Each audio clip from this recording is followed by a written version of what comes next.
Today's my talk is actually, one clarification is that it is not meant for the experts of Urdu, for the knowledgeable people of Urdu. It is actually a view of Urdu from outside. So it's an attempt to look at Urdu from outside, as it were. There are two elements in my talk: Urdu poetry and Indian nationalism. Out of the two, I will not speak much on Indian nationalism or patriotism or the relationship between the two. I will spend some time discussing Urdu, and I will in a way try and introduce Urdu to you. I'm assuming, it's my assumption, could be completely wrong, but my assumption is that you are ignorant about Urdu, but also curious. So ignorance and curiosity, this combination of the two, is an ingredient that really suits me for my talk. I'm assuming both of them. I'm assuming you're ignorant, not very well familiar, and I'm assuming you are also curious. I basically have a story in my 40 minutes, and my story is in the form of a riddle, a paheli. The riddle is as follows. I am saying that Urdu literature, Urdu poetry was an extremely unlikely candidate, unlikely literature, unlikely tradition for generating patriotic poetry, for generating nationalist poetry. But it did. It generated plenty of patriotic and nationalist poetry. So how did it happen? There is a question which I will answer. This is a riddle. This is the paheli. I want to present Urdu to you as a very atypical, a very unusual, and sociologically interesting literary tradition. It is not a very usual tradition. It is very, very unique and distinctive. Those people who are brought up in Urdu, a lot of the people in North India and in South, in Deccan, those who are brought up in Urdu, they take its distinctive features so much for granted that they tend not to notice it. And those who are outside Urdu, they have a somewhat stereotypical notion about Urdu. You know, the fact that it was a Muslim language, or the fact that it was a feudal language, or the fact that it was a language, it was a combination of the two. In between these too much of familiarity and this outside notion, some of the idiosyncrasies, some of the very distinctive features of Urdu tend not to get noticed. And it is that which I want to highlight before you. So I have a story to offer. I have a story to present on Urdu, and my story is as follows. I will give you a story, then I will tell you what is distinctive about Urdu, and then I will take up the third part on nationalist and patriotic poetry. The story is as follows. During medieval times, particularly under the Mughals, Persian came to acquire a literary and administrative prestige in India under the Mughals. In Iran, neighboring country, the homeland of Persian, poets and men of letter began to be persecuted under the regime there, under the Safavids, Safavi dynasty. Many of these poets and men of letters, men of literature, they ran away and they migrated to India. India at that point in time had the image of being a Darul Aman, a land of peace, a land which would easily invite people, which would accommodate people. So a lot of the people who felt persecuted in Iran, they immediately came to India and they received a patronage. It was in this process that Persian actually came to be established as a language of literature and prestige. It has a certain prestige. Even today, there are stories, and there are many stories which tell you about the prestige which Persian with Farsi had. So Persian was established in India as the language of prestige. But it was, after all, an alien language. It was an alien tradition. It was something like French in Russia. The elite spoke it, but otherwise it was an alien language. Around the 18th century, a new poetry developed, particularly in the north, mainly in Delhi, which at one level, this particular poetry, it was a complete replication of Persian, of Farsi in all its forms. The ghazal, qasida, panegyric poetry in the praise of king. Marsiya, wailing at the Battle of Karbala, this was religious poetry. So all the three forms, ghazal, qasida, and marsiya, became very prominent in 18th century Delhi. But all this literature, on the one hand, it was a complete replication of Persian, but on the other hand, it was expressed in a language, in a style that was in circulation in North India and in Midland. By Midland, I mean parts of present-day Haryana, UP, Bihar, Rajasthan, Madhya Pradesh. So this new poetry had a kind of a Persian connectivity. Persian was a feeder language. Persian was a very important part of it, but it also had a local rootedness. So one kind of connectivity and one kind of rootedness. Now this particular poetry, it had many names and it was identified by many names. The longest name was Zaban-e-Urdu Muhalla Shahjahanabad, the language, the speech form of the exalted gentry of Shahjahanabad.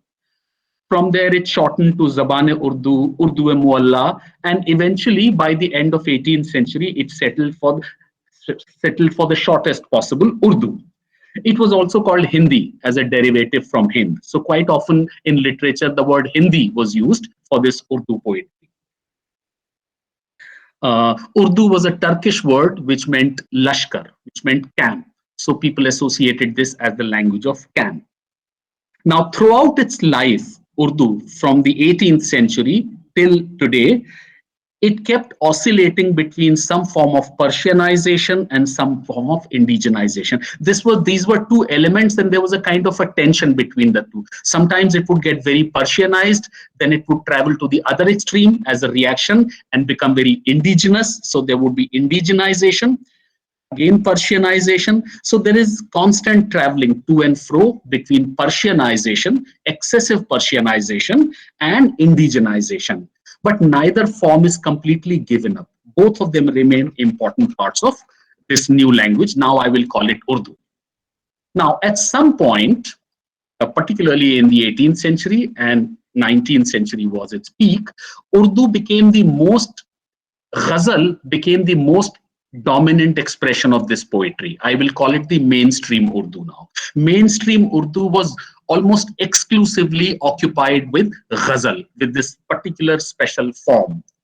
So much so that the two words, Urdu and ghazal, have now become synonymous with each other in popular imagination. People treat all Urdu as mainly ghazal, and people treat ghazal as belonging mainly to Urdu. The fact that ghazal can be written in other languages also, or the fact that Urdu may be writing other things other than ghazal, it is not an idea very easily digested. Ghazal has become the main template for Urdu poetry. Now, ghazal is again a very, very unusual, very atypical type of poetry. An Arabic word, and ghazal means conversation, preferably conversations with the lover. So it stands for romantic poetry. It consists of a number of couplets, sher, two-liners. Couplets, and each couplet, each two-liner should be complete with all its meanings, its punchline, its complex, everything, all that has to be said. The entire independent meaning must be encapsulated, must be completed in those two lines, in that sher, in that couplet. The meaning should not spill over to the next couplet. The next couplet in the ghazal will carry its own independent meaning. So ghazal is a repository of independent meaning carrying couplets. Each couplet is a separate universe in itself. Ghazal is merely the repository of these independent meaning carrying couplets. There is one famous European observed this, and he called ghazal an oriental pearls unstrung together. They are together, but they are unstrung because they are not related to each other. They don't tell the same story. They say very, very different things. So ghazal is connected only through form, line, scale, rhyming structure, but in meanings, it is completely disconnected. Each sher is different from the other. There can be many examples of this, but since my time is short, I will not take the examples. Now, this peculiarity that everything has to be packed in just 2 lines, this had some very interesting implications.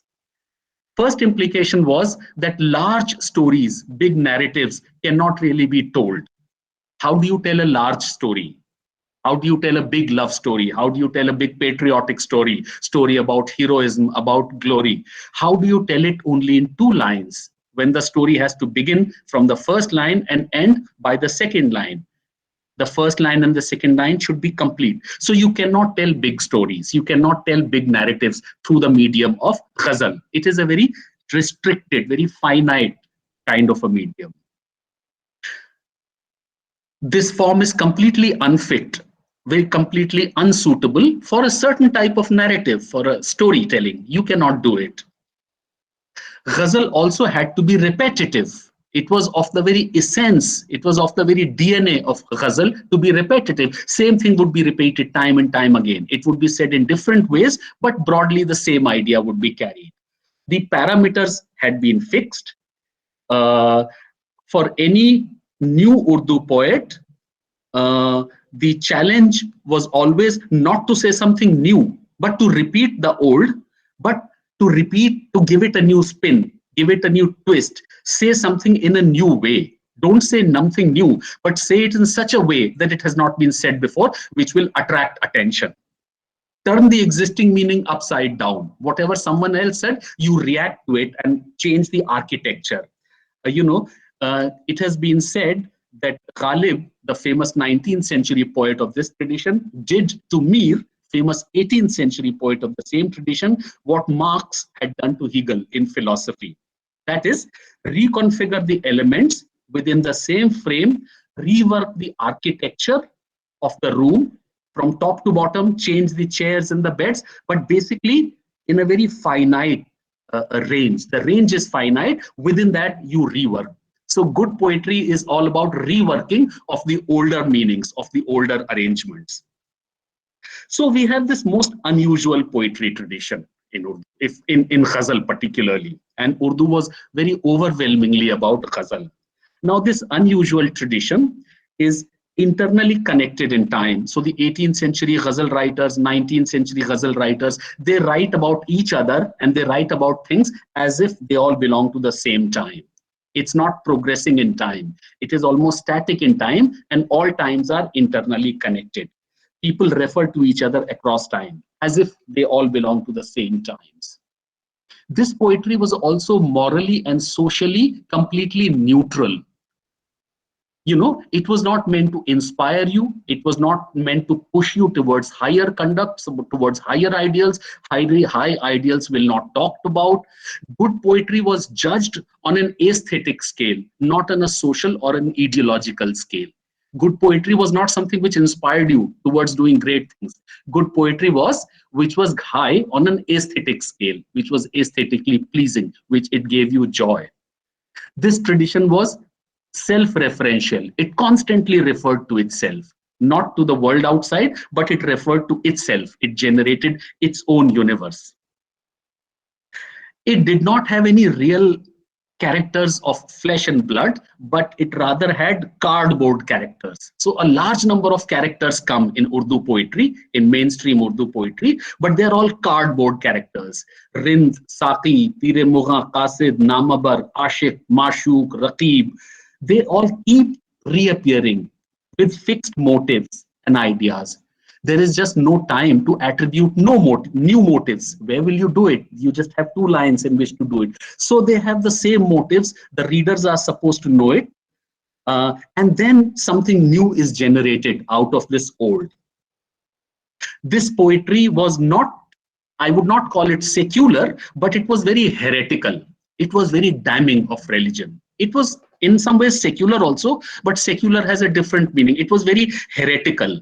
It was very allergic to any form of moralizing, any form of preaching, any form of religious moralizing. The religious characters are actually the villains. They are ridiculed, they are laughed about. So the religious people like Sheikh, like Zahid, like Nase, like Wise, the preacher, the priest of rituals, the religious leader, the moralist, the self-righteous one, the Zahid, all these people are made fun of. They are ridiculed. All the rituals, all the religious rituals are made fun of. The mainstream Urdu poetry is replete with such ghazals, and I really do not have the time to go into it, but maybe some other time. So that's mainstream Urdu for you. That's ghazal for you. Not all of Urdu, but the mainstream Urdu poetry. It was very unusual, very atypical. It was a very enchanting world for its followers. Those who followed Urdu, they loved it. They died for it. They would constantly reproduce the sher and the shairi. But otherwise, it was a very internally, it was a very disenchanted world. It was not an enchant. So it's an enchanting world for its followers, but internally a very disenchanted world. It's very insular in time. It's very insular in space. It's very insular in theme.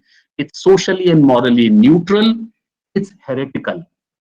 It does not inspire larger than the self kind of ideas and ideals. It's not something that could possibly be taught in textbooks to school children. There is nothing in it which could inspire people. It's a kind of a circle which was closed and complete. It moved in that same circle and people kept doing better than the other, but they did better within the same circle. The circle was well defined, finite circle, and with the circle was closed, it was complete, and within the circle, people wrote their poetry.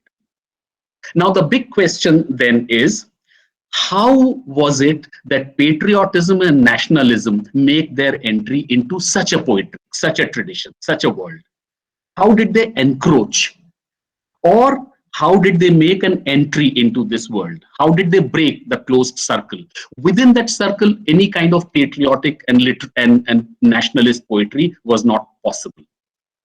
Prima facie, it seems very unlikely that such a tradition can actually produce patriotic and nationalist poetry.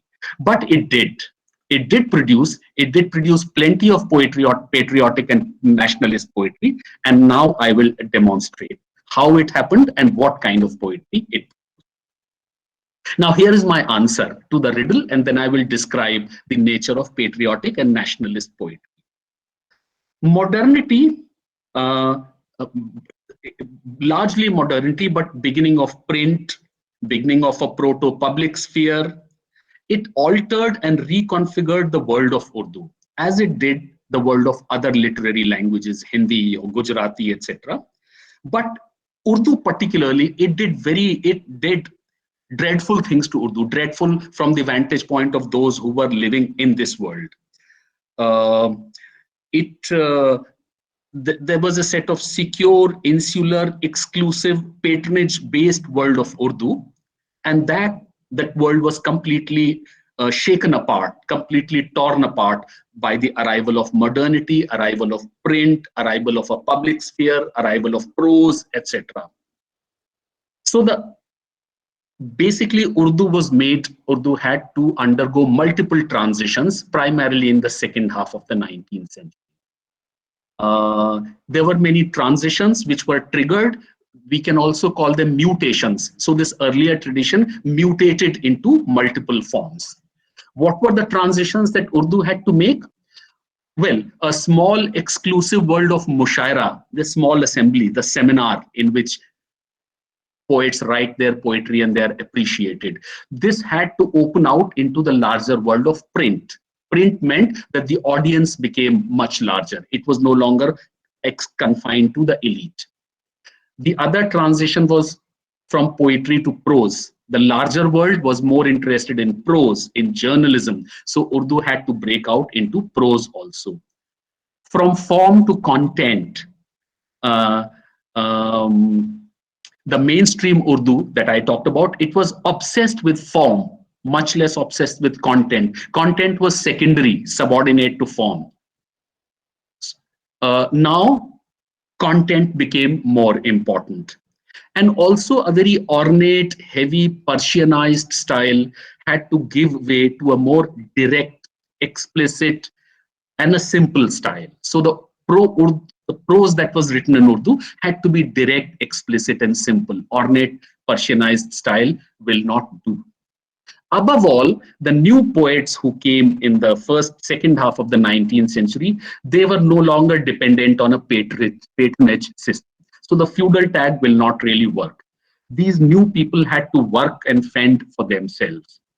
Iqbal, the famous 20th century poet, he was a lawyer and a professor. Akbar Allahabadi was a session judge.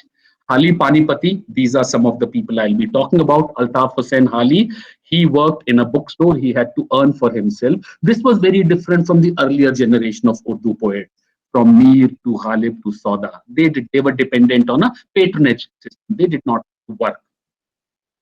Now, in my story today of the patriotic poetry, Hali Panipati, Altaf Hussain Hali, is perhaps the most important character. He is most different from all the other poets. From 1874 onwards, he started doing very unusual things to Urdu poetry, things that would be considered unusual by the Urdu people. He wrote a long poem called Munajat-e-Bewa, which means prayers of a widow. Now, this is a very humanist kind of a poem on the bad life which is there of an old widow. Everybody has left her and she is praying to God. He also organized mushaira on specific themes. He organized a mushaira on a theme called Barkharut, rainy season. Now, many traditional poets really scoffed at it. They were not familiar with this. Why should a mushaira be around a single theme? And why should it be about rainy season? That's not what Urdu was all about. This was all found to be completely unusual. These things had not happened to Urdu poetry before. But much more than that, he wrote a very long poem, and now I'm coming to my theme directly. It was called Hubbe-Watan. Hub is an Arabic word, which is the root word for Habib, Mehboob, Muhabbat, so love. Hubbe-Watan is love for the country, love for the homeland. Now, the interesting thing about this very long poem is that it's not exactly a patriotic poetry. It's not a poetry about love for the motherland. It's a sociological poetry. It's actually a commentary on how important love for the motherland is. The poem does not express love for the motherland. It does not convey his own love for the motherland. But he stands outside and he says love for the motherland is very important. Love for the roots is very important. Hubbe-Watan is very important. So it's a kind of sociology of patriotism, sociology of nationalism. In his poetry, he talks about Ram. He says only when Ram went to jungle that he started missing his Ayodhya. He did not miss Ayodhya while he was there. He took his Ayodhya for granted. But when he was uprooted from Ayodhya, when he went to the jungle, then he developed a great craving for Ayodhya, because that was his Hubbe-Watan. And in this way, Hali Panipati gives you multiple examples of how love for one's own land, one's own country, one's own community, one's own society, one's own country is very, very important. So this is an extremely important sociology of patriotism. It's not a patriotic poetry, but it's a commentary on patriotism. And I think this is very significant. This was how Urdu made a opening. It broke out into the new kind of patriotic poetry.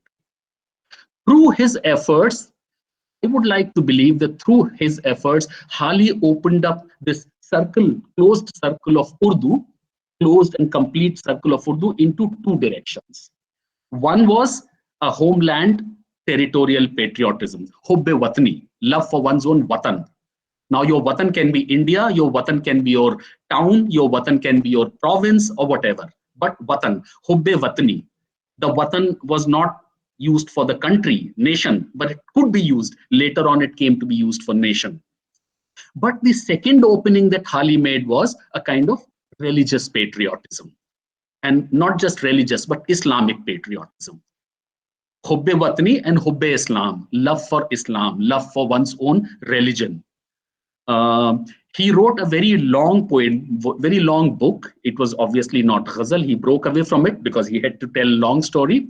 It was called Maddo Jazre Islam, Maddo Jazre Islam, the ebb and flow of Islam. It was a story of Islam and of the Muslims, and how Islam, once a glorious religion, then it fell into decline, and why the decline came about, and so on. It was famously, popularly known as Musaddas. It was called Musaddas because it was written in 6 lines. which in Urdu is called Musaddas. Now, there are these two different imaginations that he created for patriotism, a territorial patriotism and a religious patriotism. Religious patriotism took the form of Shibli and Iqbal. They wrote very evocative, very moving poetry on the loss of Islam, on the decline of Islam. Shibli wrote a very nice 5-line. This was against the Europe. This was against what he perceived to be the destruction of Islam and Islamic institutions and Islamic power at the hands of Europe, particularly the fate of Ottoman Empire. So Shibli wrote, and please notice the words, I don't have to translate it, it's quite simple. Marrakesh ja chuka, Marrakesh is Morocco. Marrakesh ja chuka, Faras gaya, Faras is Persia. Marrakesh ja chuka, Faras gaya, ab dekhna ye hai ki ji pata hai Turki ka marize neem ja kab tak, the half dead patient of Turkey, Ottoman Empire. Marrakesh ja chuka, Faras gaya, ab dekhna ye hai कि जी पाता है तुर्की का मरीज़े नीम जहां कब तक कोई समझाए ए तहजीब इंसानी के उस्तादों तहजीब इंसानी के उस्तादों he is referring to the West, to Europeans, to the imperial powers. ये हशरंग ये जंगाराइयां ताक ये हशरंगेजियां कब तक, why so much of violence, why this warfare, कहां तक लोगे हमसे इंतकाम फतेह Ayubi. He's referring to the crusades of the 11th and the 13th century. Fateh Ayyubi, are you taking the revenge for the crusades from us 8 centuries later? कहां तक लोगे हमसे इंतकाम फतेह अयूबी, दिखाओगे हमें जंगे सलीबी का समासा. This cross, how long are you, what kind of destruction are you going to heap on us? So there is a wailing, there is a loss, there is a crying, but from a very Islamic, religious kind of a vantage point. There is a lot of Islamic patriotism in it, addressed particularly to the West, to Europeans. A poem which combined a very Islamic, partly Islamic, but mainly territorial patriotism was written by Iqbal, Tarana-e-Hind.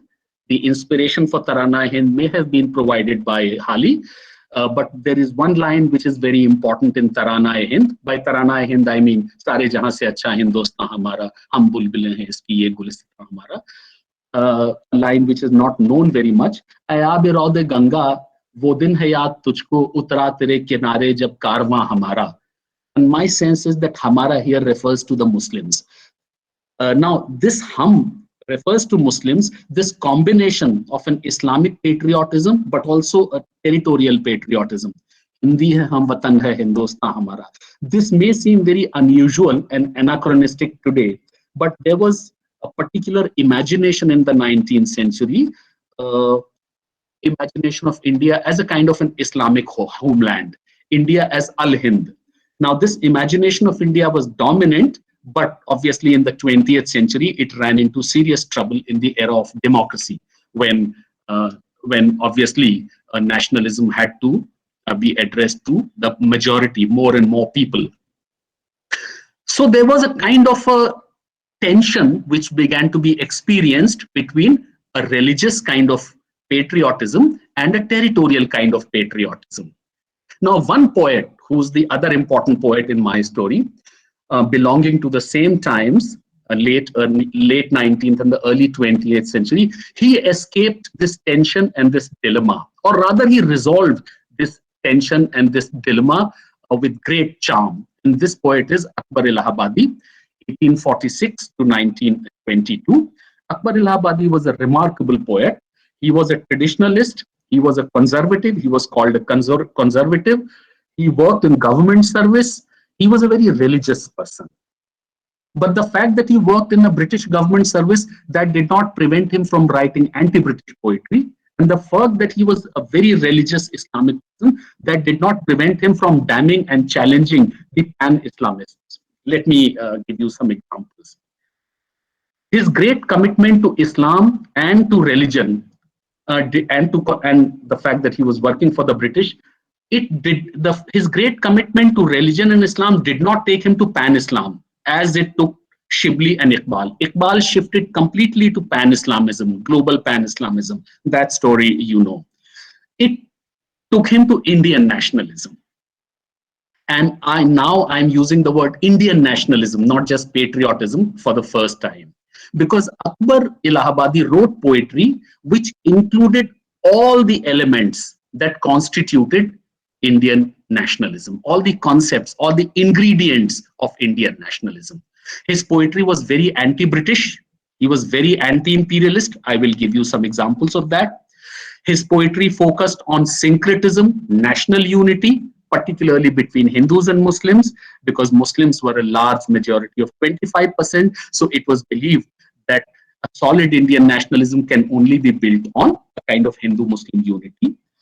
And it was Hindu-Muslim unity was considered the linchpin of national unity.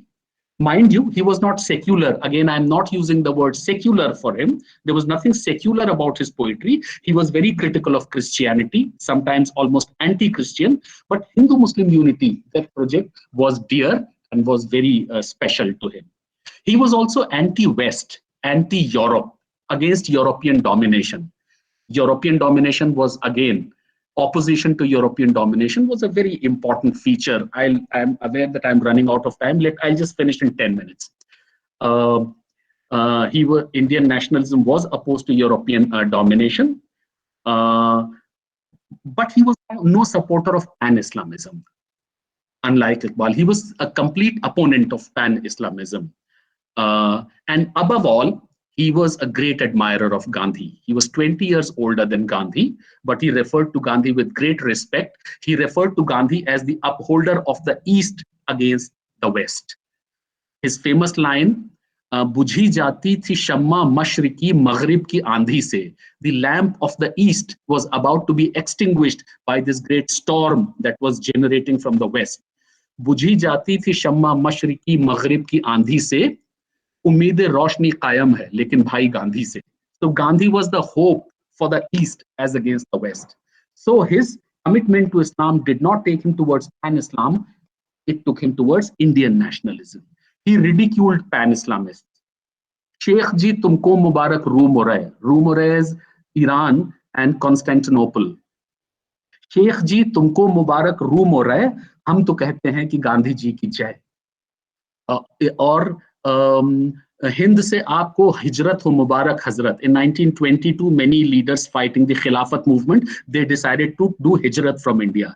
They considered India to become a land of an Islamic land, and they decided to migrate to Afghanistan. He was opposed to that. So he said, Hind से आपको हिजरत हो मुबारक हजरत, हम तो गंगा ही पे अब मार के आसन बैठे. He wrote a lot on Ganga. Final line from Akbar. When he's telling the pan-Islamists that during the course of the Khilafat movement, 1920-22, pan-Islamism derived all its vibrance, all its energy from Indian nationalism. And without Indian nationalism, pan-Islamism would start wavering. And his symbols are Aab-e-Zamzam and Ganga. Aab-e-Zamzam se kaha maine mila Ganga se kyun? I told Aab-e-Zamzam, why did you come to meet up with Ganga? आब जमजम से कहा मैंने मिला गंगा से क्यों तेरी तीनत में इतनी नातवानी आ गई? Why did you become so weak so as to come and meet with Ganga? वो लगा कहने कि हजरत आप देखें तो जरा बंद शीशी में था. आब जमजम was locked in a small area. बंद शीशी में था, अब मुझ में रवानी आ गई. So the real vibrance, the real energy I have received after I have developed a kind of a connectivity with Indian nationalism. This is the kind of trend, and he wrote a lot on Hindu-Muslim unity, on which making appeals to Hindus and Muslims, on which I will not go into it details, because there is one longish poem which I really want to recite to you. This longish poem by Akbar is very significant, partly for anti-imperialism, anti-British, partly it is a critique of modernity and all its centralizing and homogenizing tendencies. And so important is the critique that it applies also today to the postmodernist critique of modernity. So in some ways, his poetry, this particular poetry, can also be considered a very postmodernist poetry, though he was a conservative, he had no pretensions of any of that kind. The long poem, and then I will translate it, and then I will try and wind up. सवारी उनकी है सवारी है उन्हीं की, राह उनकी और डाक उनकी, उन्हीं की फौज है, उनकी पुलिस है और चाक उनकी, हवा में एयरशिप उनके, समंदर में जहाज उनके, अमल हम में किया करते हैं नामालूम राज उनके, परेस उनकी जबां उनकी, उलूम उनकी, परेस उनकी जबां उनकी, लुगात उनके, हमारी जिंदगी के सारे अज्जा पर हैं हाथ उनके। बहुत ऐसे हैं जो तरके ताउन के भी कायल हैं, मगर ऊंचे हैं जो अक्सर तरफ इंग्लिश की माइल हैं। फकत जिद है जो कहती है कि जब अपनी जबां खोलो, हमारे पेशवाए हिंद गांधी जी की जय बोलो। कराइन कह रहे हैं आ रहा है दौर फितनों का, चलेंगी वो हवाएं नक्श मिट जाएगा कितनों का। Now this is a long poem and I have translated it into English, loosely translated, my own translation. Passengers, road and the post, all theirs. Army, police and the intelligence, all theirs. Aeroplanes and ships on the water, all theirs. So many unknown secrets within us, all theirs. Knowledge, literature, press and language, all theirs. They control all facets of our lives. हमारी जिंदगी के सारे अज्जा पर हैं हाथ उनके. There are many who want to end all this. बहुत ऐसे हैं जो तरके ताउन के भी कायल हैं. But the high and mighty, ऊंचे हैं जो, but the high and mighty are inclined towards the British, मगर ऊंचे हैं जो अक्सर तरफ इंग्लिश की माइल हैं. It is my sheer obstinacy, फकत जिद है. It is my sheer obstinacy that says that whenever you speak, you must say Gandhi ji की जय, the leader of India. हमारे पेशवाए हिंद गांधी जी की जय बोलो. Let's now realize a storm is brewing. कराइन कह रहे हैं आ रहा है दौर फितनों का. Such winds will blow that many are going to be blown apart. चलेंगी वो हवाएं नक्श मिट जाएगा कितनों का. This is really a high point of Akbar, but so much of his poetry is replete with instances of this kind. Akbar is so important that I think we need to have a very separate session on him. But apart from this, let me now wind up. There were poets who wrote on specific episodes of the national movement. So there was a poet, Brajnarayan Chakbast, who wrote on specific events, on Tilak, on other leaders, on home rule. His famous poem was तलब फजूल है कांटों की फूल के बदले, नले बहिश्त भी हम home rule के बदले. So he's using all the traditional imagery of Urdu, bahisht, फूल, कांटे, but he's using it for a political purpose. नले बहिश्त भी हम home rule के बदले. Home rule is more precious to us than paradise. In the 30s, with the beginning of the progressive movement in Urdu, but also in other languages, the progressive poetry, which was very well developed in Urdu, it made a sharp critique of nationalism, basically pointed out the limits of nationalism. So it was a critique of nationalism, but it was a critique of the kind which so many people made in the 20th century. Tagore, Gandhi, Nehru, Imchand, all of them pointed out the parochial, narrow side of nationalism. So did the progressives. So its signature poetry is of course by Faiz, Subh Azadi, ये दाग दाग उजाला, ये शब गजीदा सहर, वो इंतजार था जिसका, ये वो सहर तो नहीं. This is not that kind of morning that we dreamt of. And Faiz ends his poetry with saying कि बढ़े चलो कि वो मंजिल अभी नहीं आई, अभी गरानी शब में कमी नहीं आई, न जाते दीदा दिल की घड़ी नहीं आई. That beautiful moment has not come. बढ़े चलो वो मंजिल अभी नहीं आई. A large number of people wrote, progressives, they expressed a lot of disenchantment with nationalism. But this was not being anti-nationalism. They expressed a very nationalist disenchantment with independence, with freedom, with national movement. The fact that independence did not mean anything to the poor people, the crying and wailing of the poor people. So they expressed a disenchantment, but that disenchantment was very completely a part of nationalist Urdu poetry. Okay, then let me sum up now. Urdu was the most unusual and atypical tradition, particularly the mainstream Urdu. It was a kind of circle. Now, in the 19th century, Urdu broke out of its closed circle in the second half of the 19th century. Hali, the first major Urdu modernist, he created two very different openings, one towards a religious patriotism and the other towards territorial patriotism. Akbar Allahabadi elevated it to full-fledged Indian nationalism and all its constituent themes.